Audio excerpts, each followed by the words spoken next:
So doctor గారు మీకు almost ఒక 3 దశాబ్దాల అనుభవం ఒక వైద్యునిగా, గుండె వైద్యులుగా మీరు ఎన్నో వేల మంది పేషెంట్లకు సలహాలు ఇచ్చారు. అదే రకంగా వైద్యం చేస్తున్నారు. సో ముఖ్యంగా ఇప్పుడు WHO అంచనాలు తీసుకుంటే దాదాపుగా 27% మరణాలు భారతదేశంలో ముఖ్యంగా ఈ కార్డియో వాస్కులర్ డిసీజ్ వల్ల జరుగుతున్నాయని చెప్పేసి అంచనాలు చెప్తున్నాయి.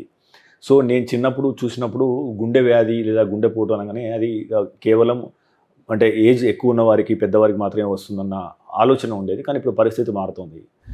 ఒకటి, ఈ స్థాయిలో మరణాలు ఎందుకు సంభవిస్తున్నాయి, దీని నివారణ మనం ఏం చేయొచ్చు.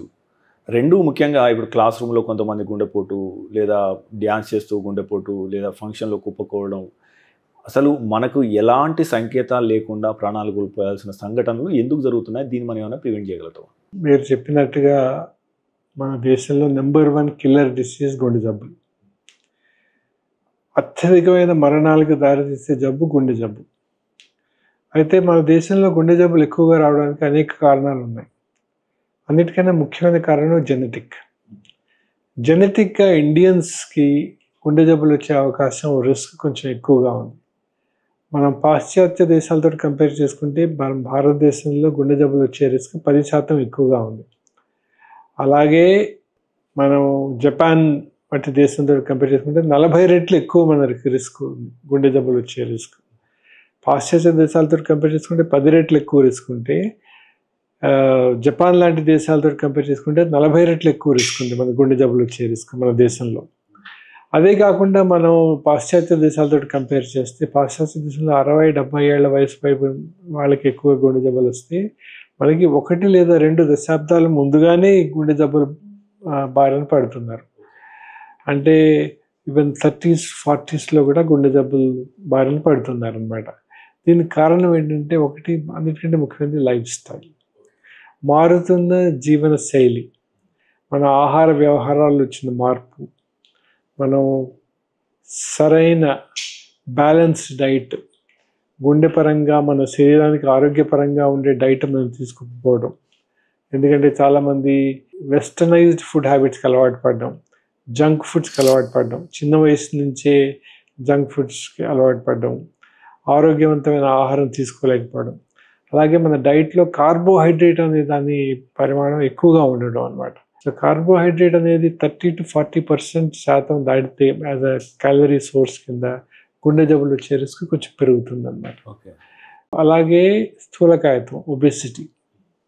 ఈ ఒబెసిటీకి 2 కారణాలు. ఒకటి ఏంటంటే డైట్, రెండవది ల్యాక్ ఆఫ్ ఎక్సర్సైజ్.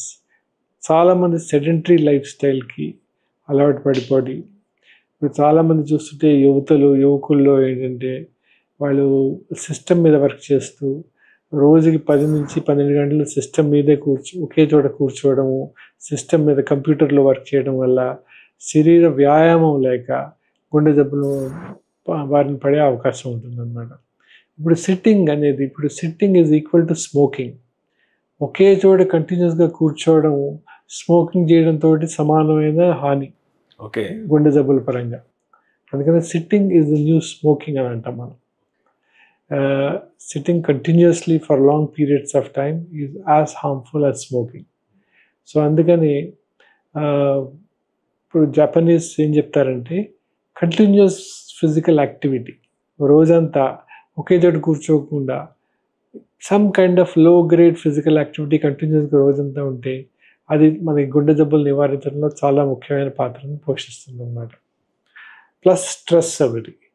ఇప్పుడు చాలామంది మనం యువకుల్లో అయితే యంగ్స్టర్స్లో అయితే చూస్తున్నామంటే చాలా వరకు job stress, professional stress, plus ఏంటంటే వాళ్ళకి సరైన నిద్ర లేకపోవడము, ఈ కారణాల చేత కూడా గుండె జబ్బులు వచ్చే రిస్క్ ఉంటుంది.